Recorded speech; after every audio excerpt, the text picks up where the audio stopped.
Well, he's just a little guy, but man, can he fight the #1 ranked flyweight contender. This division has really appealed to the fans over the last several years, and this man has made himself undeniable, gets his first title shot in the UFC tonight. You know, John, these guys are small, but I believe that is one of the most skilled divisions in the entire UFC, and this gentleman has really separated himself from the pack. He has done everything necessary to put himself right on the verge of doing something special. He believes that he's going to get it done tonight. Every part of him believes that he's the best. Now he has to go out and show it. No man should weigh 125 pounds. I mean, let's be honest, but that is a package of skill and will and grit that looks a whole lot like a future champion.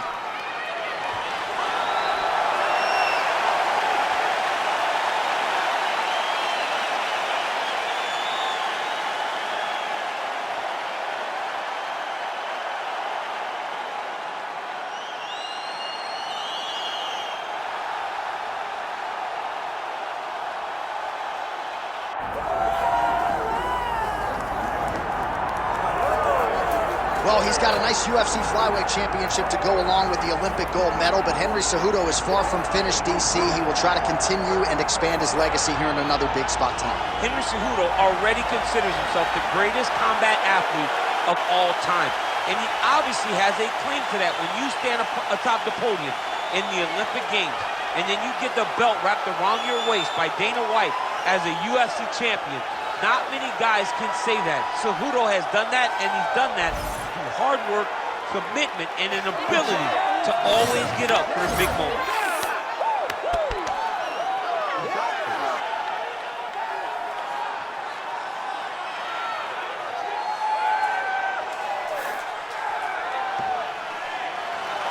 Triple C, Henry Cejudo.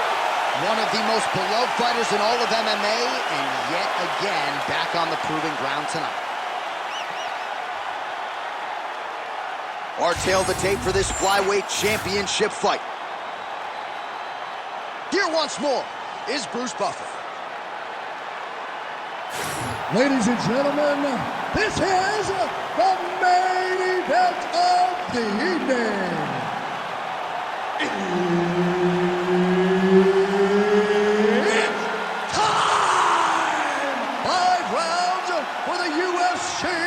Flyweight Championship of the World. Introducing first, fighting out of the blue corner, presenting the challenger, Steve Astro Boy Erceg.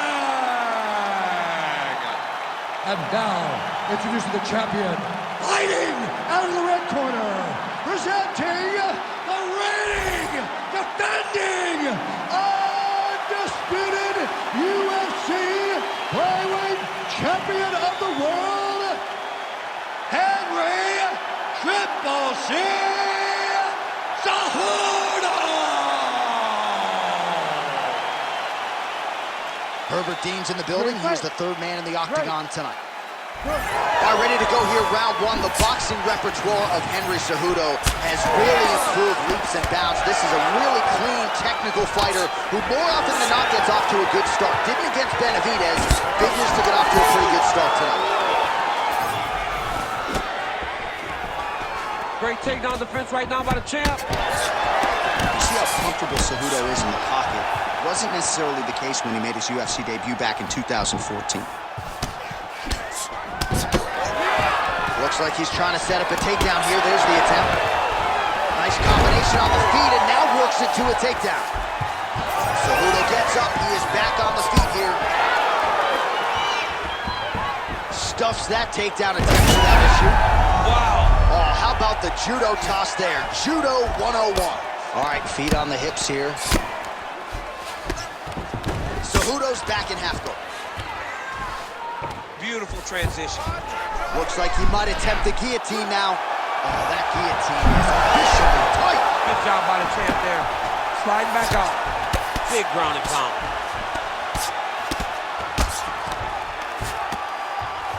Oh, and he's able to land a strike there from the bottom. Nicely done by Erceg.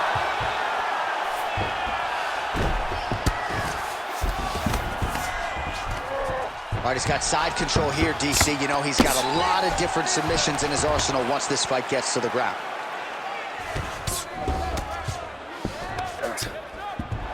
Now it's his mount. He's got to start throwing down. Pretty athletic off his back to avoid that strike from the top. Oh, shades of the Godfather with the ground and pound Mark Coleman as he lands again. Totally somewhere smiling, watching this guy land from the top position.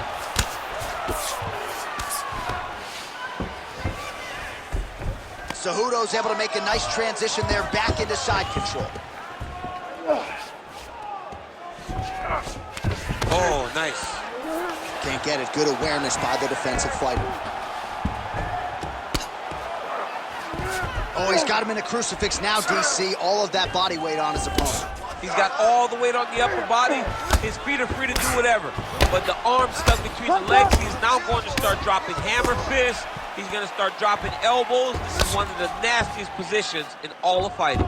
All right, so look at that. A cut has been opened around that eye area. He's taking shots over and over again to that area, and now he's dealing with a cut. Great ground and pound by this man. He gets hit with another massive ground and pound strike. He has got to protect this cut. All right, here, final seconds of round one. Well, not ideal to spend this much time on the bottom, but you can't fault him for his activity. Landing strikes here from the bottom. Nice work by Cejudo. All right, back to the stools we go, and that is a really severe cut, so we will monitor him between rounds as they furiously get the cut man in there. All right, let us re-rack some replays of the damage done in that round, see if we can isolate the strike that caused the cut. Yeah, a nasty cut opens up when he lands there. It's a beautiful shot that gets to the target. He has not been responsible defensively, and he's really paying for it because now he's dealing with that nasty cut. You ready to fight? Ready. Round two here.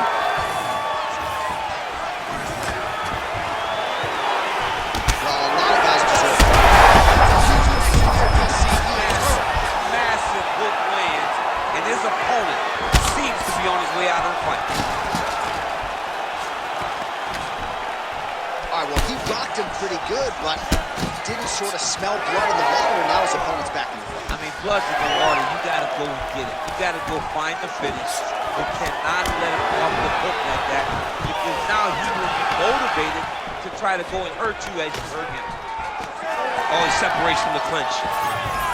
Well, we've seen a lot of different elements to his striking game tonight, especially that hook. We'll see if he sets it up again here. He has punctuated a lot of his combinations with that hook shot tonight. Back and forth we go. Oh, and there's that hook. This time, no good.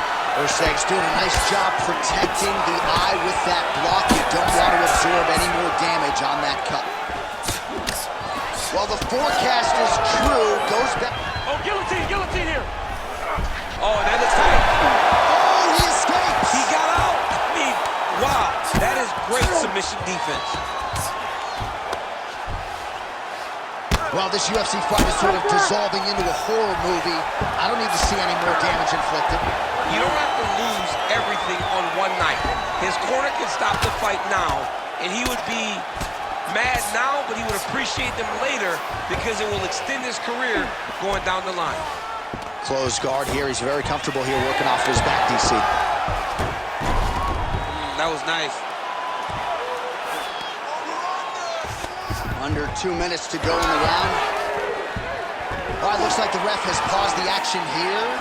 Oh, he's going to call in the doctor to look at that cut. I don't know, John. It looks bad, man. It's a bad cut. I don't know what the decision's going to be here. It can go either way. Well, the doctor doesn't care about your feelings here. That's the end of the fight. And again, when you talk about fighting in the future, you gotta have an athlete's health in mind. I know you hate to see it. You know, you had an idea, right? The cut's in a bad spot. You knew there was a possibility. Unfortunate that it ends this way. All right, we got some replays for you now. The accumulation of damaging strikes ultimately causing a premature end to this one. Well, he got the cut, and he kept landing in that spot, targeting the spot. But once he hit him with this shot right here, this is when the referee goes, you know what? let me bring the ringside physician in. We got to take a check on this guy, make sure he's okay. And you knew that last time they brought the doctor in, that was going to be it. It goes into the books as a TKO via doctor stoppage. All right, the official decision is inside the octagon. That's where we find Bruce Buffer.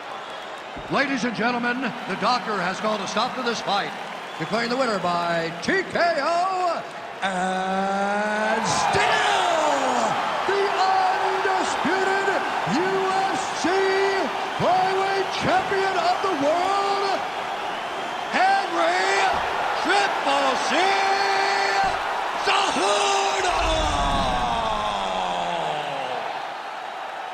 And still UFC flyweight